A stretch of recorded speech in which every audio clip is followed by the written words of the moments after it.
بسم الله والصلاة والسلام على رسول الله. شفتوا الكيك الروعة ده؟ بيقولوا لي مش هتعرفي تعمليه من غير لبن. عملته من غير لبن ومن غير كل المكونات اللي انت مفكرها، ولا زيت ولا سمنة ولا زبدة ولا اي حاجة. بسيط وسهل، ولا هي كمان كيكة النشا يعني اللي احنا عارفينها ومتعودين عليها، اللي كانت طالعة ترند من فترة بسيطة. معانا هنا نص كوباية من السكر، ومعانا بيضتين. في اسهل من كده؟ لا طبعا. شايفة لونها وشايفة ارتفاعها وشايفة شكلها. طبعا مش هنقول دي ايه سبونج قوي، لان هو مش سبونج، هو الكيك طعمه رهيب جدا، خفيف، بسيط، ما فيهوش اي حاجة. حطينا البيضتين ورشة الفانيليا وضربناهم ضربة بسيطة قوي، وحطينا هنا كوباية دقيق مليانة. حلو الكلام. كوباية دقيق مليانة هننخلها، واحنا بننخلها كده هنحط لها ايه كمان؟ معلقتين كبار من النشا. معلقتين كبار من النشا كده. كيكة مفيهاش لبن، ما فيهاش افتكاسات يعني، ولا زيت ولا اي حاجة. عندك البيضتين هتقومي تعمليها على طول، ولا هتتكلفي اي حاجة، وهتاخدي لون رائع بجد. معلقة بيكنج باودر كمان. طبعا المقادير مفيش اتفه من كده. نص كوباية سكر، معلقتين معلقتين نشا، كوباية دقيق، معلقة بيكنج باودر. تمام، بس كده مفيش اي حاجة. معانا نص كوباية مية زي ما انت شايفة كده متلجة، بس ايه الا معلقة كبيرة. كوباية مية الا معلقة كبيرة. على ما اظن مكونات مفيش اتفه من كده.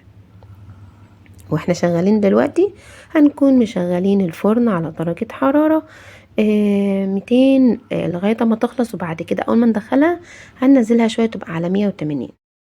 المية المتلجة هتضاف واحدة واحدة، واحنا بنعملها كده ما تنسينيش في تعليق حلو منك، او كل مشاهد بيشاهدني، وببقى شاكرة جدا لافضلكم. لو الوصفة عجبتكم قولوا لي في التعليق ان هي عجبتكم. لو ما عجبتكوش مش اشكال، اعملوا لايك، انا بقبل اي تعليق مش حلو حتى لو منكم.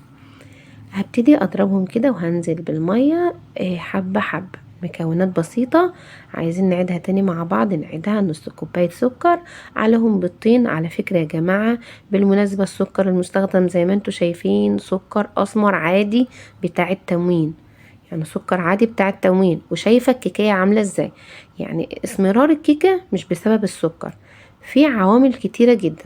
وانا حاطة بيكنج باودر، مش حاطة كيك شيف. يعني قلتلكوا كل العوامل مفيش اي مشكلة فيها. نقول تاني المقادير عشان انتوا قطعتونا. هنقول ايه معانا؟ نص كوباية سكر، بيضتين، نص كوباية مية، ومعانا كمان كوباية دقيق، معلقتين كبار نشا، ومعلقة كبيرة بيكنج باودر. اي نوع بيكنج باودر يا جماعة مفيهاش اي مشكلة. نصلي على الحبيب، اللهم صل وسلم وبارك عليه.